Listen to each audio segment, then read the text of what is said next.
හැමෝගෙන් පොඩි ඉල්ලීමක් කරන මේ වීඩියෝ එක බලන්න. බලලා තව කෙනෙක්ට බලන්න ෂෙයා කරන්න කියන. මොකද මේක හරි වැදගත්. මොකද අපේ අම්මලා තාත්තලාට විශේෂයෙන්ම කියන ඔබේ දරුවට මේ වගේ තත්යකට පත් වෙන්න නොබොදුනගේ ඉඩ තියෙන. මොකද තමන්ගේ වැඩ කටයුතු කරන්න අපේ සමහරක් අම්මලා තාත්තලා තමන්ගේ වැඩ කටයුතු කරගන්න බත් ටික කවා ගන්න, නිදි කරව ගන්න තමන්ගේ ජංගම දුරකථන දෙනවා. ඉතින් ඒක පොඩි දවස්වල ඉඳලා පුරුදු වෙලා YouTube ගිහිල්ලා සමට අම්මා තාත්තවත් දන්නේ නැති දේවල් තමන්ගේ කුඩා දරුවා දන්නවා. ඉතින් ඒ දරුවා ලොකු වෙනකොටත් ඔයකට පුරුදු වෙනවා. ඉතින් බලන්න මේ දරුවා කොච්චර විඳවන විඳවිල්ලත් කියලා. ඒක විඳවන්නේ ඒ දරුවා විතර නෙවෙයි. තමන්ගේ අම්මා ඒ දරුවගේ අම්මා තාත්තා මේක වෙන රටක දෙයක් වෙන්න පුළුවන්. නමුත් ඒ දරුවගේ අම්මා තාත්තා පවා විඳවනවා නේද? මොකද බලන්න කොච්චර ෆෝන් එකට ඇබ්බැහි වෙලාද කිව්වොත් ඒ දරුවා මේක වීඩියෝ එක මම සමහරක් දේවල් අයින් කරා. ඒ දරුවා නිින්දෙදි පවා ෆෝන් එක ඔබනවා. ඒ තරමට තමන් නිදිය ගන්නෙත් ඒකට යොමු වෙලා. ඉතින් සමහරක් ළමයි ගේම් ගහලා තමන්ගේ මනස විකෘති කරගෙන අම්මා තාත්තා සහෝදර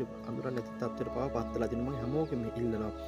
තමන්ගේ ලේසියට පහසුවට තමන්ගේ ජංගම දුරකථන දරුවට දීලා දරුවා විනාශ කරන්න එපා. මේ සමහරක් අම්මලා තාත්තලා ඉන්නෝ අපේ දරුවනේ අපිනේ විනාශ කරගන්න කියන තත්ත්වයට එහෙම හිතන අම්මලා තාත්තලා ඉන්න අවසානට තමන්ගේ දරුවගේ ජීවිතේ විනාශ වෙනන් පස්සේ අඬලා දොල්ලා අනේ කියලා වැඩක් නැහැ. ඉතින් ඒ අනේ කියන්නට ඉස්සෙල්ලා තමන්ගේ දරුවා ආරක්ෂා කරගන්න.